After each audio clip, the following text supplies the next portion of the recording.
Mrs. Itzkowitz, this is Rabbi Roth. I thought about it a little bit. And she says, Rabbi, it's too late. I've been institutionalized in the meantime. And it was so overwhelming. I got pregnant, and it really kind of had tremendous detrimental impact emotionally. I'm not well anymore, actually.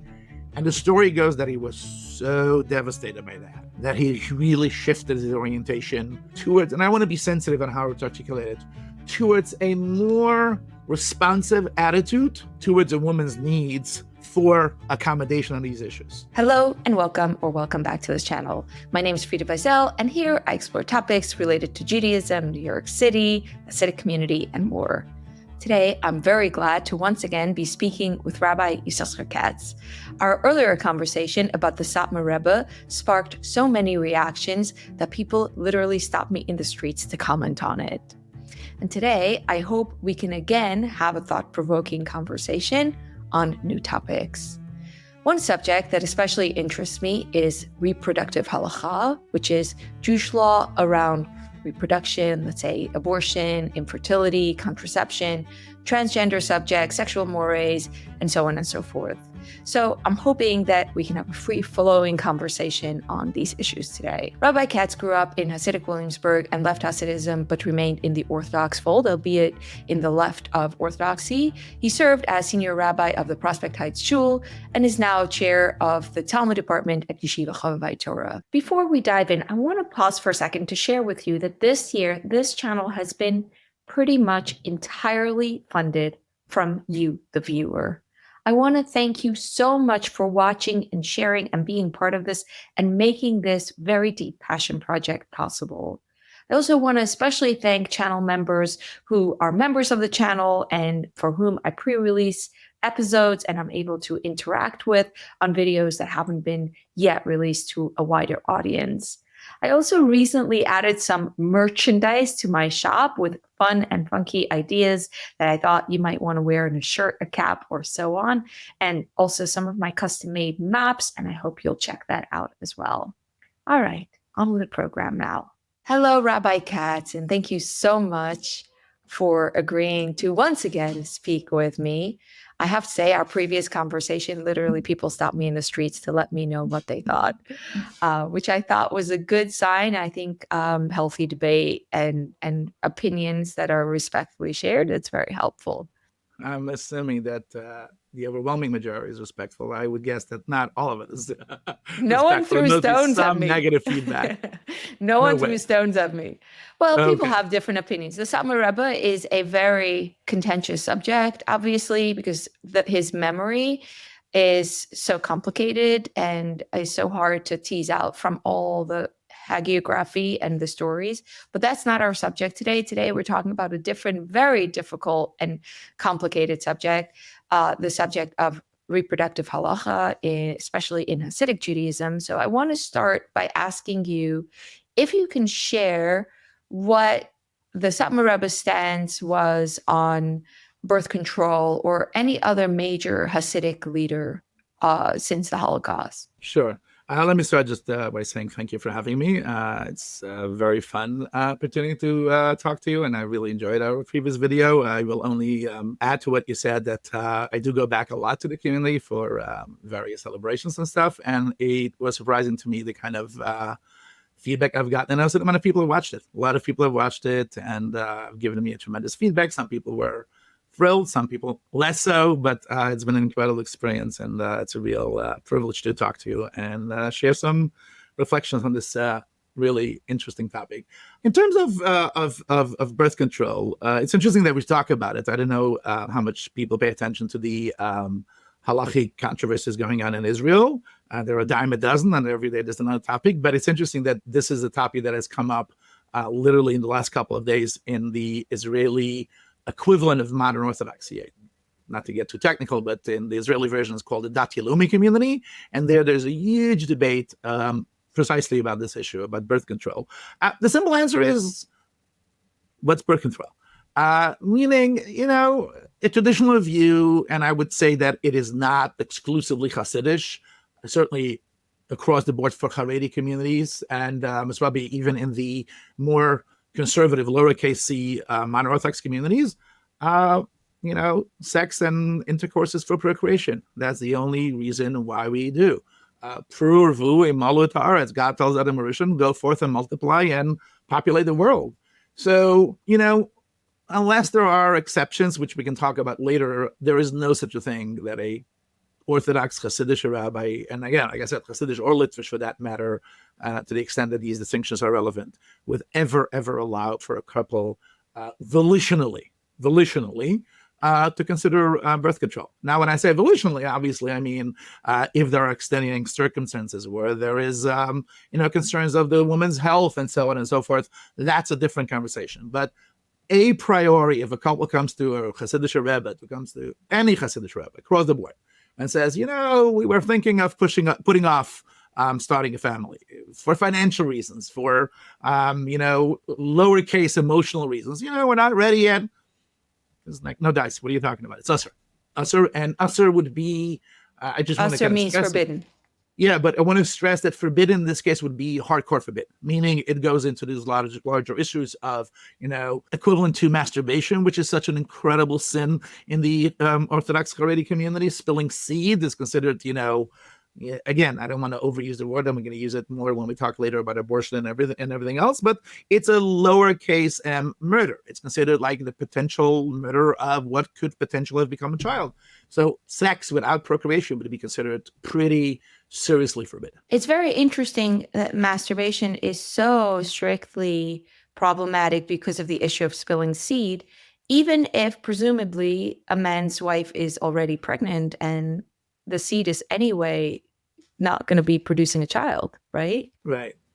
So I don't know how Lundish, how casuistic you want to get and all that, right? So this is you hit the nail on the head, right? Which is, on the one hand, we're saying, sex and intercourse is supposed to be for procreation, and yet we know that couples are intimate even when there's no chance that it's going to be leading to procreation, i.e., either the woman is pregnant or she's post childbearing age and so on and so forth. So here's where it gets a little bit more complicated, because traditionally the conventional answer is, yes, spilling seed outside of a sexual context is a problem. But if it's in a sexual context, it's not a problem because, sexual intimacy is its own value, its own mitzvah, even its own commandment.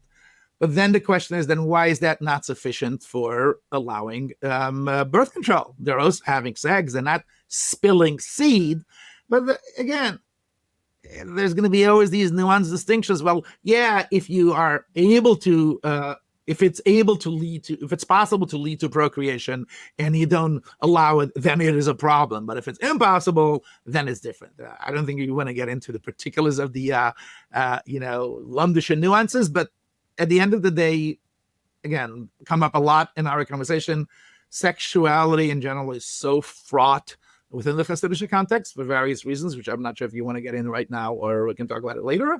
And therefore, if the question is it allowed or not allowed, the inevitable default position would be it's not allowed unless you can make a good argument why it should be allowed. So, in other words, can one have sex without procreation when procreation is possible? No, definitely prohibited, probably biblically prohibited, terrible, so on and so forth. Okay, I want to say this. To me, it sounds like you're contradicting yourself in the sense that you say sex is only for Rebbe, which means be fruitful and multiply, which is the commandment. Perver. Okay. Or periverivia. Got it. Okay. Periverivia. We'll go with the Hasidic pronunciation. It is only to be fruitful and multiply, and therefore it is an act for conception. But at the same time, you also said that it is inherently its own mitzvah. So, and that is often how it is referred to euphemistically. Instead of saying sex, you might say the mitzvah, which is the one. Everyone knows when you say the mitzvah with the before it, it refers to sex. So can you help us untangle this, what looks like a contradiction? Right. Yeah. I'm not sure if I can untangle it, but I can definitely try to kind of make it less convoluted and less conflictual, which is there is no, clean cut resolution in the sense that if you are, trained in a more traditional in this case, I mean like a more orthodox way of thinking. Like I said, the initial overarching primary purpose of sexuality is so that you can procreate. That is the primary purpose. Now, is that the exclusive purpose? No. We do know that in the Torah, there is a mitzvah. One of the obligations that a husband has to their spouse is conjugal obligations. They have to provide for their sexual needs and sexual desires. When you say in the Torah, what do you mean by that? It's an explicit text in the Bible, right? The Torah says explicitly, here are the three things that a husband is obligated to. It's their wives, feeding, clothing, and provide for their sexual needs. Does sex have an independent, standalone value, independent of procreation? Yes, it does. With the caveat, if it doesn't have the possibility of leading to procreation. When there is the possibility of leading to procreation, then definitely sex that is done with a method that proactively prevents procreation is not allowed. And that part of it is also why, in the Orthodox community, people have huge families, right? Again, not to get hyper technical, the mitzvah of puruvut, the mitzvah of procreating requires one to have two children. Whether it's a boy and girl, two boys and two girls, it doesn't matter. We're not going to get into that, right? Now, one would have thought, okay, I'm done. I had two children. I did the mitzvah and all of that. But there is a notion of, no, the mitzvah is to populate the world. Have as many children as you can. I mean, the language even is like so funny because it's a language out of Nach, not of the Pentateuch, but of the other sections of the Bible. And it says, Malu et haaretz, right? Populate the world. And this looks like bring in as many babies as you can, right? So to fill the world with people, fill the world with babies. So the idea is that, if it's impossible, tragically, unfortunately, for whatever reason, either because, they're post-bearing age, I'm being a little bit hyperbolic, right? They're post-bearing age or, they're pregnant already. So what can we do? There still is the secondary mitzvah of sex, qua sex. But if there's any chance of using sexuality as a means to procreate and you proactively prevent that, then it's considered a serious transgression. Let's put it that way. I say a couple of thoughts. First of all, Mala Sa'aretz, to fill the world, is such a contradiction with what's now sort of, I'll call it the liberal doctrine of the world is overpopulated. We have to stop having babies. We're running out of resources. And it reflects such a different orientation. For someone who says, Mala Sa'aretz, they're not worried about using up all the resources of the world because God controls everything and he can make a bajillion resources in an instant. So that's really interesting. But what I want to speak to you about actually is the common misconception that Orthodox Jews have a lot of babies because, or maybe you'll agree with it, Orthodox Jews have a lot of babies. This is a common perception because they are trying to repopulate the souls or the people that were killed in the Holocaust. In other words, they're trying to rebuild the population that was destroyed in the Holocaust. Would you say that that is similar to Mala Sa'aretz, or is it in a class of its own? Is it a misconception? I think it's a misconception. You're being too nice. I think it's Narishkeiten. I don't know even how to translate Narishkeiten to English. It's nonsense. Silliness. It's nonsense. It's nonsense. It's like these academics trying to kind of come up with, pseudo. I'm sorry, I shouldn't do that. I have a lot of academics. No, say it. Say it all the way. I love that. No, but it's like these pseudo sociological, pseudo historical, and psychological explanations for something that seems to them to be anomalous or not right or not okay. No, Mala Haaretz existed way before Holocaust ever happened.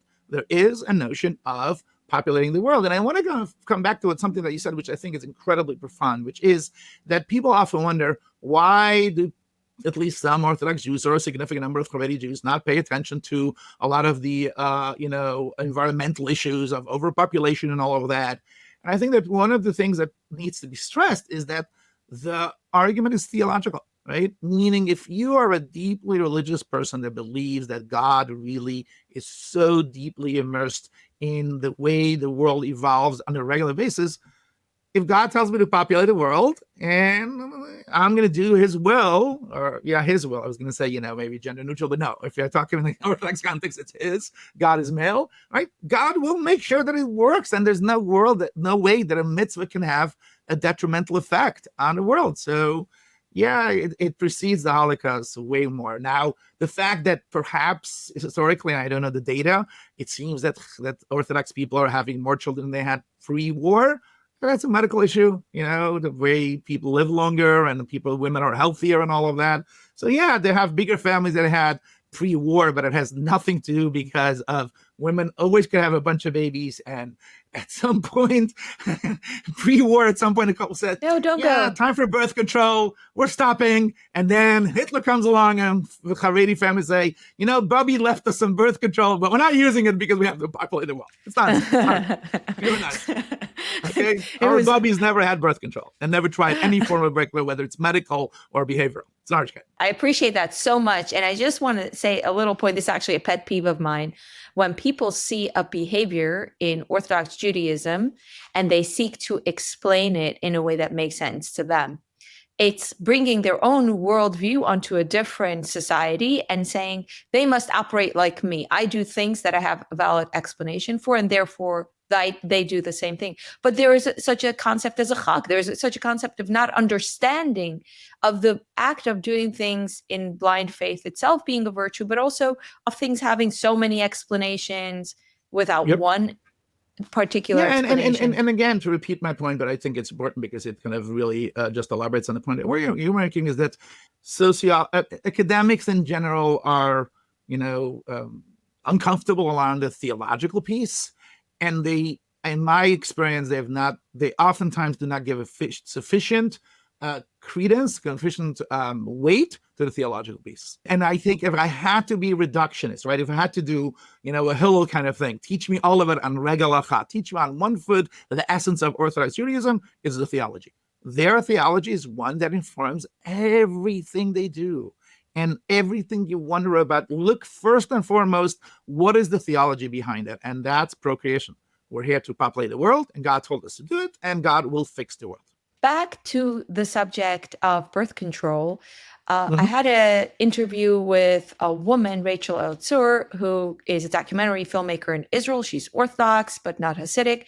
And she made a documentary that was huge in Israel called The Wedding Night. And I believe it's coming to the New York Times in December. So if it comes to the New York Times as an op-doc, which is an opinion documentary, I think it would be pretty big story. But I don't know if that's going to happen. But in any case, she spoke to couples, many of them who only had audio interviews without showing their faces, about their experience of their wedding nights in Orthodox Judaism, especially in the ultra, in the Haredi side of the divide. Ultra, maybe I shouldn't have said. But anyway, so she spoke to these people who had been in marriages that were either set up by matchmakers or had very minimal dating, and then got married and had to consummate the marriage on the first night and were extremely traumatized by it. For instance, people were telling stories of like out-of-body experiences. One couple that seemed really sweet, they spoke together, but he ended up retrieving vegetables from anyway, I don't even want to go into it because that's going to be very explicit. But it was a very, very interesting testimony from people who had been through the experience of having sex on the night of their wedding after not knowing very well the person that they were going to have sex with. And she talked about the effect of that being often traumatizing or being on occasion traumatizing. And her mission is to bring awareness to couples to think about not consummating the marriage on the night of the wedding. So maybe to put off sex weeks or months until a couple gets to know each other and are more ready for intimacy. So I'm wondering, is there a problem from a birth control angle, from like populating the earth? You need to be fruitful and multiply to do that. Yeah. It's such a touchy subject. I'm kind of really trying to figure out how to respond to this because I have very strong feelings about this issue. I think I don't want to bash my former community and the community where so many of my loved ones still exist, and the community that I deeply cherish and care about. But I do think that this is a big blot on the Haredi community, mostly the Hasidic community, in the sense that their fear around issues of sexuality is so great that a big part, I mean, it was worse when I was getting married the first time in the Haredi community, which is a long time ago, almost close to 40 years ago. At that time, when they would prepare a boy and a girl for marriage, they would be so uncomfortable about talking about a particular physical aspect of intimacy that it would be like bare bones, and then A would be bare bones, and B would also be, and you come home from the wedding at 2 a.m. after the wedding is over, and you guys should go to bed and be intimate. And inevitably, it would be incredibly traumatizing. It would be incredibly painful, because here you have a boy and a girl who, for 18 years, have been told sexuality is, bad and inappropriate and wrong. And I'm sure you had it too. We would walk down the street and see, non-Jewish, couples make out. And we're not talking about making out who knows what. They would neck, perhaps pet, and perhaps kiss. And they would say, don't look at it. Schutzens, this is tummet, is inappropriate. I'm like, all of a sudden you're telling me I should do that. And I should do that tonight. It is incredibly traumatizing and incredibly painful. Now, here's the bad news and here's the good news. The bad news is that for some people, the trauma lasts forever. And it taints, I think, part of the sexual experience with all the implications that it has, which I'm not going to get into. It's too intrusive, it's too personal, but it has sometimes, as you and I, as you know as well as I do, sometimes very negative and terribly damaging consequences for a couple, for whom the formative, the first encounter of their intimacy was so disembodied, was so strange, and also felt deeply inappropriate. This is so outrageous that I'm doing that. I can't believe that I'm doing that. Having said that, I do also want to, disabuse a wrong notion, which is there are also couples who get over it. And there are couples who get over it and do manage to develop an incredibly passionate, loving, and meaningful sexual life. I think back of the friends that I grew up with in yeshiva. I had a big class. My own classroom was 25 people, and that was just one class in the grade. And when I think back of the people, and they're all now married for 35, 40 years, the people that you and I most probably would have least expected have these incredibly robust and powerful marriages. Now, I was never in their bedroom, but you can see sometimes a couple, and you can say they just have this burning passion between them. You can just feel it. They're so loving to each other, so kind to each other. And I'll use a term, and you'll translate it because I don't know the exact translation. Some of those people are the biggest chnaks, the people who are the most, yunchy and haredi and frum, and like, I will, now less so, but, for the first 10, 15 years after I got married, we would have like events, and I would see them like, wow, there was so much fire around them. And I think it is precisely because of their Hasidic education, in the sense that because there is such a deep sense of sacredness being such an important value, Kedusha is so central to the Haredi, and particularly the Hasidic, religious sense of life. And if you are able to overcome the pain that comes with the first night of marriage, and then move on into a life of sexuality that you're told is kadosh, it's just free to think about throwing in the kadosh spice into a person's sexual life. How fiery is that? And it is just incredible to me when I've kind of come to that realization. I'm like, this person who I would least expect would kind of have such a robust and rich sexual life seems to be so passionate in love. And, I wouldn't look at a wife, but, we peek and we're like, wow, look at the way she looks at him. So beautiful. No, really, it's just incredible. And that's going to be the dualism of the Haredi education, the Haredi philosophy. There are people who can tell you horror stories by the way they were, introduced to sexuality. But there are also people who have managed to make sexuality something so fiery and passionate. And coming back to what I said before, because they brought in the theological piece. That is a theologically informed richness to it. So, what is in particular the theological piece here? Yeah, so it's funny. I actually teach a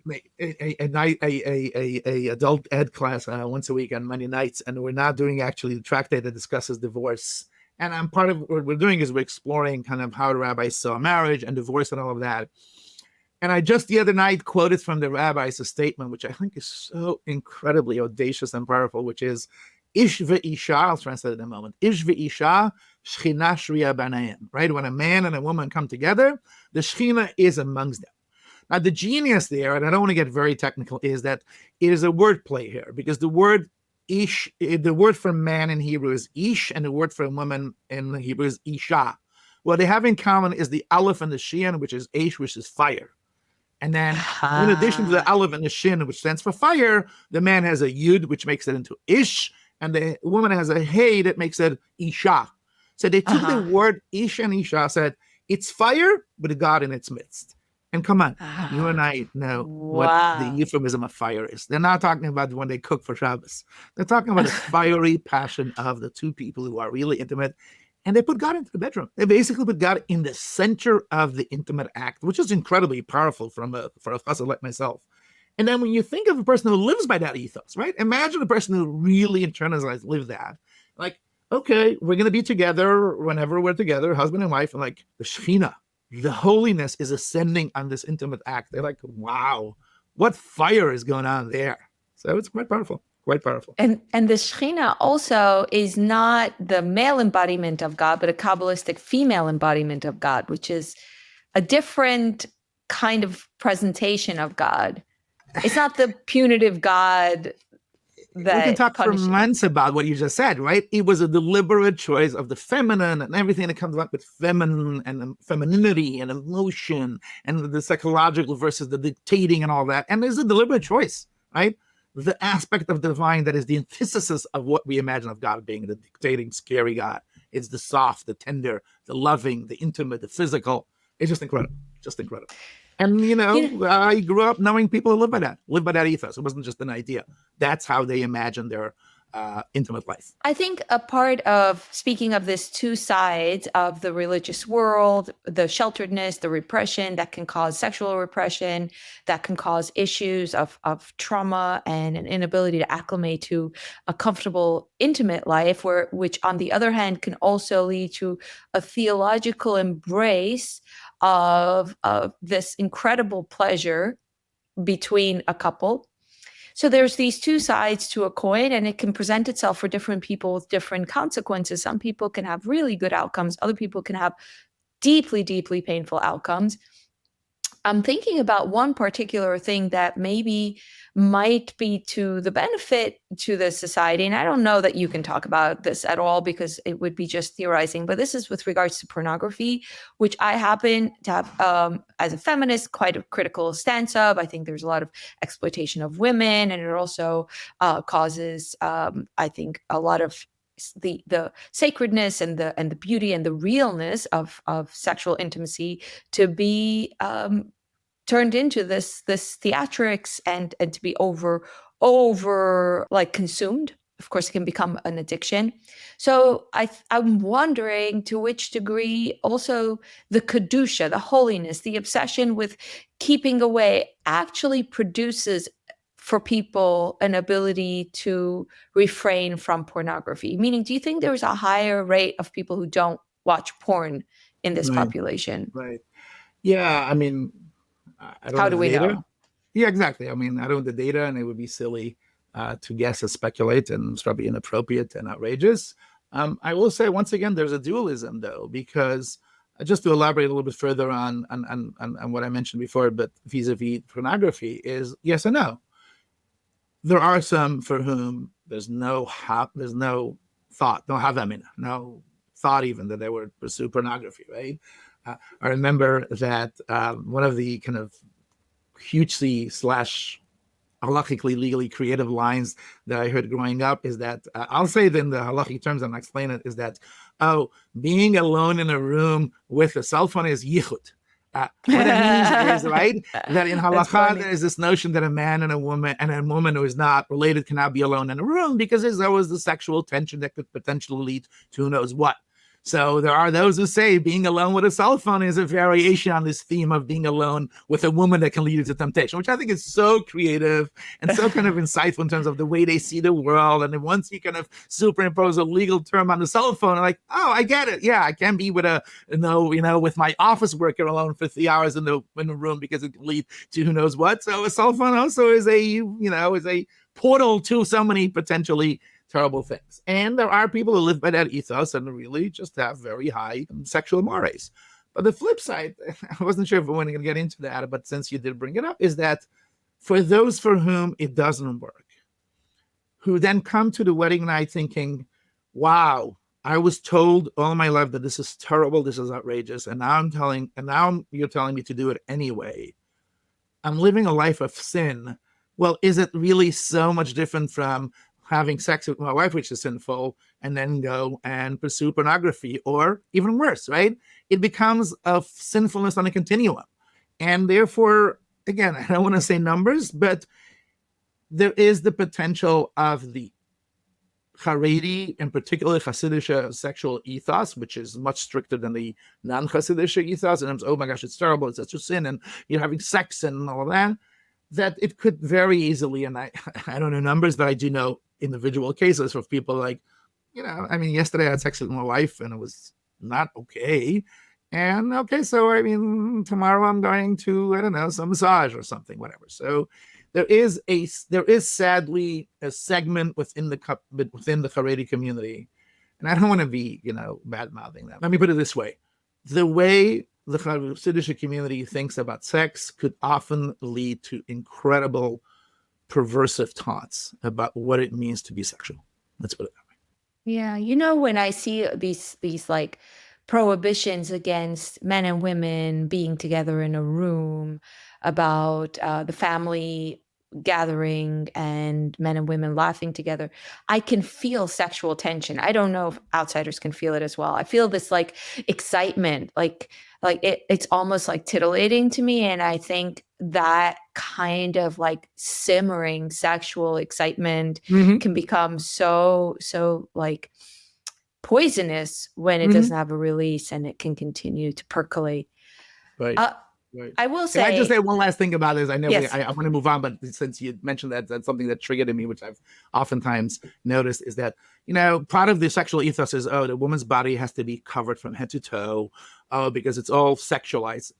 What that means now is the entire essence of a woman is hypersexualized. And once again, there's a plus and a minus, right? Within a healthy sexual context, I mean, think of the additional opportunities for sexuality that a couple for whom the tip of their toe is sexualized, right? Or the movement of their nose or the wink of their eyes is all sexualized, and like so much hypersensuality going on. But the flip side is women are so hypersexualized that people cannot see past the sexuality of a woman. And also because there's no discerning when it comes to women and sexuality, it starts at an early age when like, wait, this is a kid. There's nothing sexual about them. But if it's become so all-encompassing, little children. And then that leads to a lot of other unfortunate things, which which is interesting. We talked about before the interview as well, the unfortunate things that you're alluding to, right? Sexual abuse, essentially. But we don't want to go there. It's interesting that originally when I thought to talk to you, it was really because I wanted to talk to you about abortion, because we're in the election season and I've had conversations with a lot of people about the abortion issue. And I was thinking, I really want to talk about Judaism, especially Orthodox Judaism, and abortion as something to explore. But I'm not done talking about this part of the conversation. It's like too sure. Interesting. So sure. I do want to unpack it a little more, and then we can get to the abortion issue and maybe other things. But back to the question about abstinence as a birth control.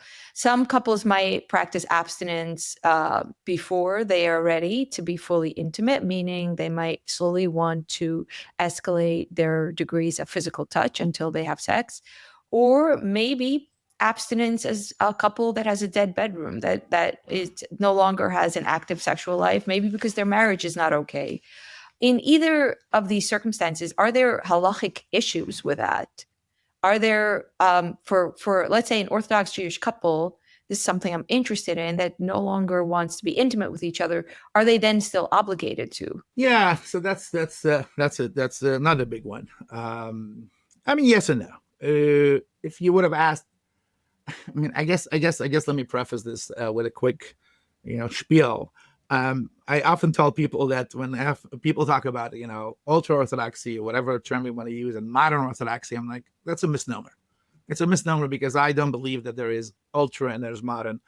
All are modern on a spectrum. There's just fast modern and slow modern. I see. I can tell you from my own experience. I mean, I go back. I'm 57. I grew up there in the community, and the community has changed dramatically since when I was growing up. I mean, the example I like to use always is that, the reliance on psychologists. I remember when I was in the community, and then there were these rumors that some people are going to psychologists for some, emotional advice. And it was such an uproar, into psychologists and the goyim and all of that. And now every couple who is struggling with their marriage, it's like, oh, there's a good therapist. There's a good therapist. Now, of course, over time it evolved, and now there's kind of, their homebred therapists and all of that. But that's one example of they've evolved. So in terms of the question of, is abstinence a tool that's available for a Haredi couple / a Haredi posek, the answer is, if you asked me that question 30, 20, and perhaps even 15, 10 years ago, the answer would have been no. Because we are not controlling what it is that we humans are charged to do. If God tells us to do that, that's what we do. And if it's a difficulty, get over yourself, figure it out, couple. If you were asked me if it's still true today, I think that, like everything else, slowly there are rabbis who are facing reality because it's hitting them over the head. And they recognize that what's true for most cases isn't necessarily true for everybody. And then there's the idea of, okay, fine, abstinence might be an option for you. The problem, once again, is because of the complicated sexual mores in the communities, which is the assumption would always be that if the couple abstains, particularly the man, will have to find other outlets for their sexual needs. And those outlets would involve pornography at worst, or at least masturbation, and that's such a terrible crime. So because it could potentially lead to masturbation, the husband doesn't have the right from refraining from intercourse so that they don't end up, doing what's inappropriate. And that is, again, another issue. And it's the woman's responsibility to help in whatever way she can to ensure that the husband doesn't act sinfully. So if the woman says, he's so repulsive to me, or he's hurt me so much, or physically I cannot imagine, being intimate, like, lady, you have a role to play. If you don't do your job, you have no idea how consequential this can be. And let me add another thing, which is that masturbation has been loaded with so much significance, including the fact that masturbation causes the suspension of the geula, the suspension of the redemption. Now, I'm going to undermine whatever I said 5 minutes ago, which is, here is where the Holocaust does play a role, in the sense that one of the ways the Haredi community, in particular Satmar Rebbe, and also the Ger Rebbe in Israel, which we can talk about perhaps now or another time, Ger and Satmar are the two Hasidim who have the most extreme sexual norms. Both of them believed that the Holocaust makes no sense unless we believe there was really some kind of setup so that we can come to the time when we can be redeemed. It's like it's a setup for the Geula Shlema. Right? You and I grew up in Satmar, and we know that every discussion was like, and we should be zocher to the Geula Shlema, right? We should be zocher to the redemption immediately, because the Holocaust was such a horror, like, it must be a setup. One of the biggest obstacles, right? One of the biggest causes for the suspension of the Geula is masturbation. And that's why it's become such a big factor in everything. And in this way, actually, Gera Hasidim are actually worse than Satmar, in the sense that Gera Rebbe was convinced Mashiach is on the way. And it's just peeking through people's bedrooms to make sure that their sexual mores are where it's supposed to be. And the moment we do that, it will be all ready for Mashiach to come. And therefore, if a couple decides to refrain or to abstain, it can't do that, because the consequences are going to be so detrimental for Klal Yisrael. So abstinence is not just abstinence. It comes to this larger consequences and larger questions. It's interesting how I assume, as a layperson without any degree of learnedness, that the changing time. Don't say Lashon Hara, my friend. Yeah, exactly. Please, okay? I know my French. It's actually not Lashon Hara, okay? With a small degree.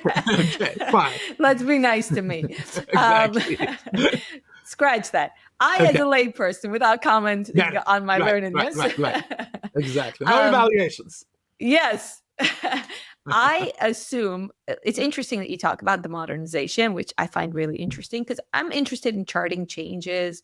I'm interested in charting changes in views towards women in particular. I'm interested in feminist subjects. How did the feminist movement make changes, and how does the natural trajectory of Hasidism or Orthodoxy make changes for women's places, and how does it benefit or not benefit? These things fascinate me. Anyway, so I'm really interested. I think I'm also a little fascinated by that. Yes, I think so. That's why we're talking. That's why we're talking.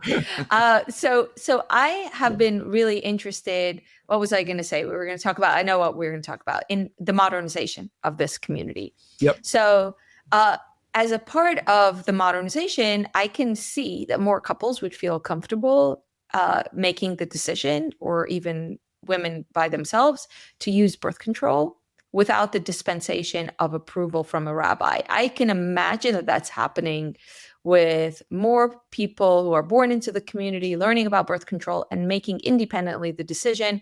I want another year before my next baby. I want another 2 years, and I'm going to take birth control without it being in the framework of halacha, which is Jewish law. However, what's interesting to me and what I want to hear from you is, in the framework of Jewish law, how can the modernization happen? Meaning, if someone says, I don't want to make the decision on my own, I want approval of a rabbi for abstinence, for birth control, I don't know, for even masturbation, maybe even for pornography or prostitution, whatever.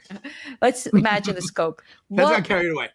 Let's not carry it. Okay, let's go back. We're going to go back to Right. abstinence and birth control. Exactly. How does the use of halacha, of Jewish law, play out for a legal scholar, a dayan, when handling these subjects in order to modernize them or not? That's such a fascinating story. That's such a fascinating story because if I want to do a case study of my thesis that, it's not an issue, it's not a question of Orthodox and modern Orthodox, but it's a question of fast Orthodox and slow Orthodox. One of Exhibit A would be the attitudes towards exactly all these issues, which is that, I only can tell you impressionistically what the attitudes were when I was a kid or when I was a youngster, but it clearly was no way, Jose. There's no chance that there is room for birth control, that there's room for abortion or any compromises or accommodations for anything in the world. That's no longer the reality. I'm going to share with you a little professional secret. Don't tell anybody. I mean, right? If you ask certain dayanim, right, certain legal authorities within the Haredi community, officially what's their attitude, they say, what do you mean what my attitude on these issues are? Whatever it was for 30, 40, 50, 500, 1,000 years. But that's not the reality on the street, in the sense that what happens if a person comes to them and says, Rabbi, I'm just at my wit's end. I just can't do it anymore. If I can illustrate it with an example of a particular person who was a very prominent rabbi in the community, who was not alive anymore, and it's such a evocative story for me and so powerful, is a Dayan Roth, Rabbi Ysoscher Roth, who used to be the Dayan in the Satmar community. And I wish I can, get into the details. If you saw a picture of him, and perhaps you can post it when you do when you post the show, he looks like, the stringent, the most stringent of the most stringent, hardcore Haredi posek, who knows no compromises and no accommodations and no adjustments. Now, he does have a reputation for being a somewhat more lenient posek, but it's not because he's more feminist or feminist inclined. He has a sort of attitude of leniency. If it was about carrying a key on Shabbos, he would be lenient too. It's not a feminist inclination. But he also, over the years, developed a reputation for being I don't want to be kind of lenient, is a kind of a loaded word, a more responsive rabbi to these kind of issues, right? Couples who come to him with questions about, is there some wiggle room? Is there some flexibility? And he had a reputation of being more responsive than perhaps the rabbi across the street. And the story they tell about him, which I think is reliable, is that a woman once called him and said, Rabbi Roth, Rabbi Ysoscher, right? His name was Ysoscher Roth, Rabbi Ysoscher Roth. It was a rabbi. I just gave birth to a new child, to a new baby. I just don't think I'm ready to get pregnant anytime soon. If I do, I feel like I'm going to lose my mind. I'm really going to be terribly damaged by that emotionally.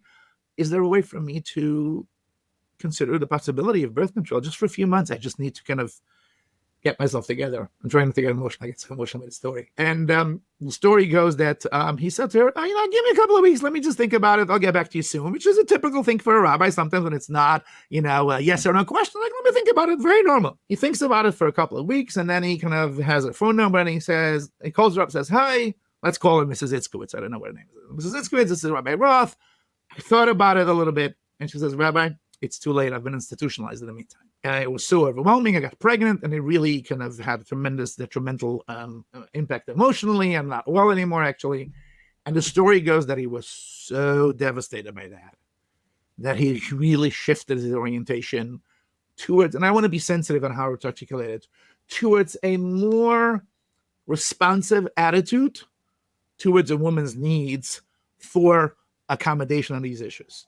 And the mechanism for that, just in a word or two, is that all of a sudden there was a realization that this is not women, modern women, and feminism, and they want to have a good life, and they want to enjoy themselves. There came a realization that we're dealing with potential, to use a halachic term, pikuach nefesh.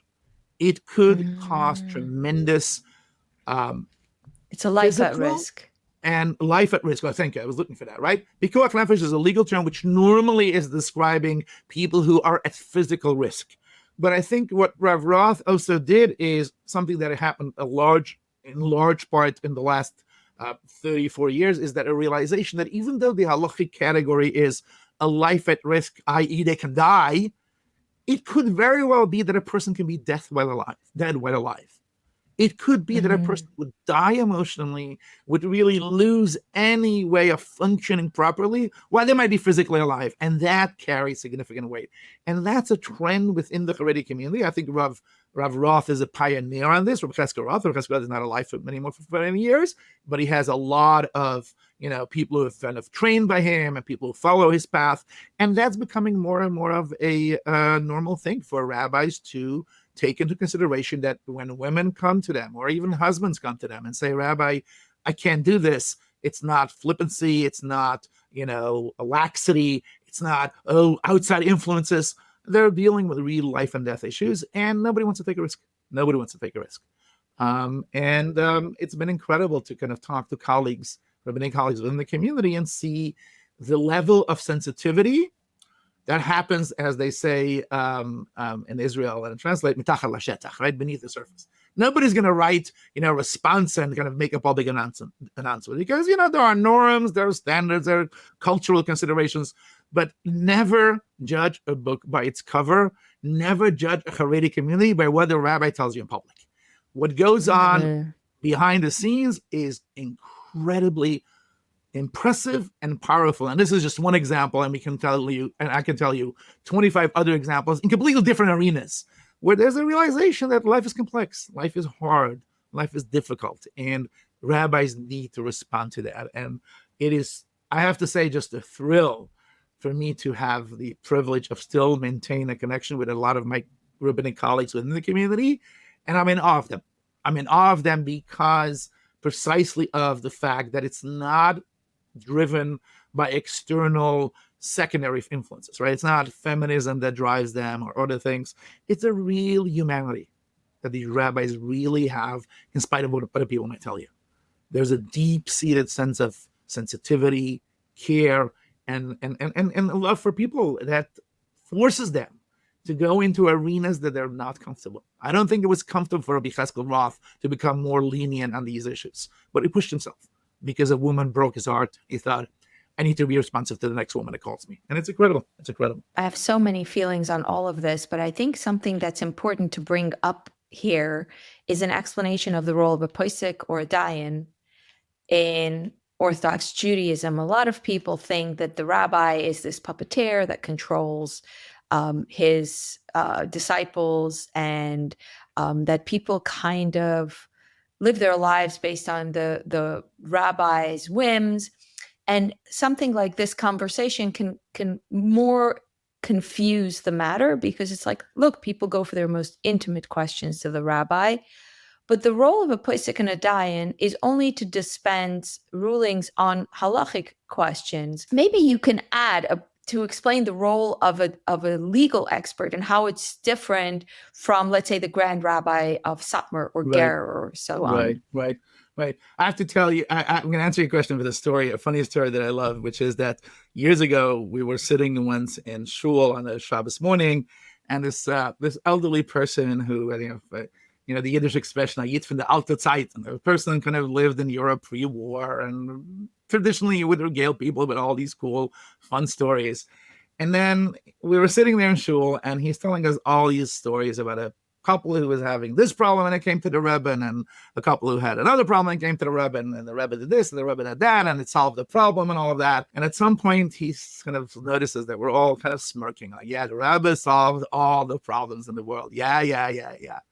And he said something so simple and so insightful. Says, "Why are you guys smirking? Today you go to a therapist, but once in a while they went to a Rebbe. Like, what's so shocking, right?" I'm like, yeah, you're right. And I think I frankly don't have zero patience for people who are, knocking the Haredi community for going to a posek. And part of it is because of, a certain caricature of what a posek is. Oh, the posek says, let me look at, your clothing and decide whether you can be with your husband, or which knife did you use.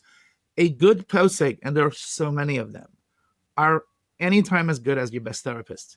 They know you, they understand you, they know your life, you develop a rapport with them. And I would say that, good, and not, again, there are no generalizations. There are horrible poskim in the Haredi community, there are horrible poskim in the modern Orthodox community, there are horrible poskim in the open Orthodox community, and there are amazing poskim across the board. Good poskim across the board have incredible bedside manners. They have really sensitivities towards a person, know who the person is, and understand that a question is not answered in the abstract. The question is answered to a human being, to a person. Now, does that mean that, you're born and have a posek, a dayan, a legal advisor who stays with you for the rest of your life? No, people evolve. When people evolve, relationships evolve, and you kind of can perhaps realize at some point that that person no longer is in line with my own values, with my own sensitivities, and I need to find someone else. And then you find someone else. And I have to say, if you can excuse the solipsism for a moment, Frida, that one of the most exciting roles for myself is to serve as a posek for people within the Haredi community who find that being a posek is an important part of their lives, but they're looking for someone who is a little bit less stringent or a little bit more sensitive. And, once a month I'll get a phone call or a WhatsApp or whatever. Someone said that you might be right for my question. I'm like, oh, I know exactly what you're talking about. And it is one of the most beautiful relationships I've developed over the years, because I understand that they are Haredi, they live in the Haredi community, and they don't want, open Orthodox psak. They want classic upsak, but with someone who is sensitive to where they are in life or what their values are. And, there are two types. I shouldn't reveal this. I shouldn't say that. There are two types. There are kind of couples who, are on the same page, and they just kind of both feel that they need a posek who has different values. And there are often times where actually the couple are in different places. And one of them perhaps is less interested in halacha, the other one is. And the non-interested party who loves their partner feels, okay, I need to find someone who speaks my spouse's language, even though I don't care for it. But it has to be someone who I like. And there's a lot of people like that. People who are couples, they took different paths. And one of them is less, passionate about halachic life, but they love their spouse and they want to go on a trip somewhere and they want to know, can they go to the pool on Shabbos? Or can they put on makeup on Tisha B'Av? Whatever, And it is, again, I have to say, it's not a yes or no experience. It's a deeply personal, loving, and intimate experience that is mutual. Both benefits from the experience, and I'm not unique. It's true for a lot of the Haredi poskim within the Haredi community. They're incredible people. Not all of them, but not all people in any industry are incredible. Of course, but there are that goes without people. saying. Exactly, and there are deeply loving and kind and really make big differences in people's lives. So we're so far afield of our subject, but that's totally exactly. fine. I think that was what we were talking about. Yeah, that's totally fine. Your role, just to be clear, as a posek, is to essentially provide legal guidance from a Jewish law perspective to people who have questions. So the question of, let's say, can I put on makeup on Tisha B'Av is not how you feel about makeup or how you feel about this person beautifying themselves. It's about looking in the source text and finding the response. But your more lenient approach will lean into things like the concept of the law, the legal precedence of P'kich Nefesh, which is prioritizing life. And you might broadly understand that in order to give a response that you feel is appropriate for your asker. Can I give you a heavy example apropos of the topic that we're talking about? So, like I said before, right? Oftentimes the people who turn to me will be people who, the couple has kind of parted ways religiously. They're deeply committed to each other. They love each other deeply, care about each other. But, one of them is still deeply wedded to the communal values and communal norms, and the other one less so. And they're trying to navigate and figure that out. And one of the issues is, how do you do halachic issues? I have dealt with quite a few cases of abortion because, the couple had 3 children, 2 children, 3 children, 4 children. And one partner felt, let's kind of call a spade a spade. The husband is kind of moved, further afield and doesn't want to have more children. And the woman became pregnant. And they're trying to figure out what to do with their child. Now, if they would go to certain Haredi poskim and they will tell their story, the Haredi poskim would say, so stop being a bum, right? Stop being, open-minded. Stay here and do everything. I am willing to consider the current reality that this is a family that is dealing with a lot of emotional distress, right? They're going through a very difficult time figuring out where they are in this relationship. Is this a good thing for the two of them? And bring that to bear when deciding whether there's legitimate grounds for performing an abortion. And that's an example of, at the end of the day, I'll look at the same sources as they do. But what are legitimate variables will be different based on your own attitude towards certain things. And one of those is, my attitude is, when a couple finds themselves parting ways religiously, that's not a reflection on whether they're good or bad. It's just their reality. And, as much as I tell oftentimes couples when one of them kind of moves out, remember, the other partners stick to what they promised when they got married. You're the one who's kind of deviating from what you promised originally. But at the same time, it's just the human reality. We grow, we evolve, and couples have the right to figure out with dignity, with respect, and with the protective shield of the halacha that creates that bubble, that cocoon in which they can figure that out. And it's a hard process, but it is incredibly rewarding to be able to hold hands for a couple when they figure out these big questions. So, yeah. Hello, Frieda Weissel here. Thank you so much for watching this conversation with Rabbi Ysoscher Katz. The full interview was actually quite long. We were on the call for well over 2 hours, and so I decided to publish this interview in 2 installments. In part 2, we'll be covering topics on the intersection of halacha, which is Jewish law, with reproductive health, like abortion, infertility, loss of life of unborn child, like miscarriage and stillbirth, and other sensitive topics. I hope you'll make sure to check out the second part as well and leave a comment with your thoughts. Thank you, and bye-bye.